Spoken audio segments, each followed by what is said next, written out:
भगवान बुद्ध अपने शिष्यों समेत परिव्रज्या पर जा रहे थे। रास्ते में एक शिष्य ने पूछा, हम लोगों के साथ सदा सद्भाव भरा व्यवहार करते हैं, पर बदले में हमें उपेक्षा ही मिलती है भंते, इसका क्या कारण है? तथागत ने कुछ उत्तर न दिया। यात्रा आगे बढ़ती रही। मध्याह्न हो गया और प्यास लगी। एक कुआं मिला, उस पर डोल भी पड़ा था और रस्सी भी। पानी खींचा गया। भरा हुआ डोल ऊपर तक आते आते खाली हो गया। श्रम निरर्थक जाने पर खींचने वाले को दुख हुआ।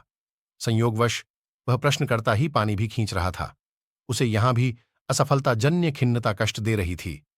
भगवान बुद्ध ने कहा, तात इस डोल में छेद है, सो कुआं, रस्सी, श्रम आदि सब साधन होने पर भी पानी छेदों में होकर बह जाता है और तृप्ति लाभ से वंचित होना पड़ता है। प्रतिफल की इच्छा के छेदों के रहते मनुष्य की सेवा साधना और प्रेम प्रवृत्ति भी संतोषदायक परिणाम उत्पन्न नहीं करती।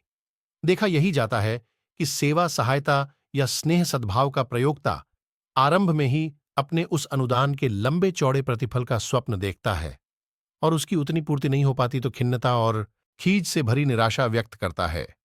आशा के अनुरूप दूसरों की प्रशंसा या प्रतिदान मिलने की आकांक्षा लेकर उदारता या आत्मीयता बढ़ती जाए तो उसे छेद वाले डोल की तरह ही समझना चाहिए, जिसका अभीष्ट परिणाम मिल सकना कठिन है। व्यवहार और प्रेम के अंतर को समझ लेना आवश्यक है। व्यवहार प्रतिदान के ऊपर अवलंबित रहता है, उसे व्यवसाय या आदान प्रदान कहते हैं। संसार के सभी कारोबार इसी आधार पर चलते हैं। मजदूर काम करता है, मालिक उसका पारिश्रमिक चुकाता है। आज घर आने पर मित्र को चाय पिलाई, कल उसके घर जाने पर हम चाय की अपेक्षा कर सकते हैं। यह व्यवसाय है।